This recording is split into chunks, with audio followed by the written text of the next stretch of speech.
दोस्तों 12 फरवरी को prime minister Modi ji ने स्वामी दयानंद जी के बर्थ एनिवर्सरी पर उन्हें ट्रिब्यूट देते हुए कहा कि दयानंद स्वामी जी का एंशिएंट इंडिया को रिवाइव करने में काफी बड़ा रोल था और उनके लिए भारत को जातिवाद से ऊपर बढ़ाना अपनी पहली प्रायोरिटी थी। अगर हम इंडियन फ्रीडम फाइटर्स की बात करें तो राम प्रसाद बिस्मिल और भगत सिंह जैसे बड़े नाम भी दयानंद स्वामी जी की आइडियोलॉजी को फॉलो करते थे। मगर ऐसा क्या खास था स्वामी जी के थॉट्स में जो उन्हें इंडियन हिस्ट्री के one of the most radical personalities में से एक माना जाता है? चलिए जानते हैं। दोस्तों स्वामी दयानंद जी का जन्म 12 फरवरी 1824 में गुजरात के मोरबी डिस्ट्रिक्ट में हुआ। बचपन में इनका नाम मूलशंकर तिवारी था, जिनके पेरेंट्स एक ऑर्थोडॉक्स ब्राह्मण फैमिली से थे और इसीलिए उन्हें बचपन से ही सभी रिलीजियस रिचुअल्स जैसे मूर्ति पूजन और फास्टिंग सिखाए गए। कहा जाता है एक बार शिवरात्रि के दिन शंकर तिवारी भगवान शिव के लिए पूरी रात जगे रहे, मगर जब उन्होंने देखा कि कैसे एक छोटा सा चूहा भगवान के लिए चढ़ाए प्रसाद और उनके मूर्ति को पॉल्यूट कर रहा है तो उनके मन में सवाल आया कि आखिर क्यों भगवान खुद को एक छोटे से चूहे से भी नहीं बचा पाए। ये इंसिडेंट उनके लाइफ में आने वाले सवालों के तूफान की बस एक छोटी सी आहट थी। साल 1846 में शादी ना करने के मन से मूलशंकर तिवारी अपना घर छोड़कर भाग जाते हैं और अगले 25 सालों तक अपने सभी सवालों की तलाश में पूरे इंडिया में घूमते घूमते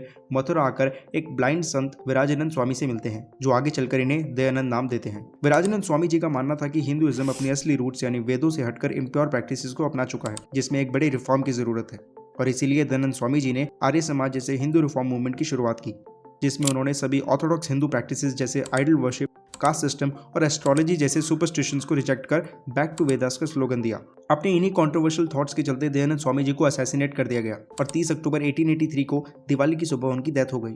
खैर, आपके मन में आर्य समाज को लेकर क्या विचार है, हमें कमेंट्स करके जरूर बताएं और हमारे चैनल कोश को अभी सब्सक्राइब करें।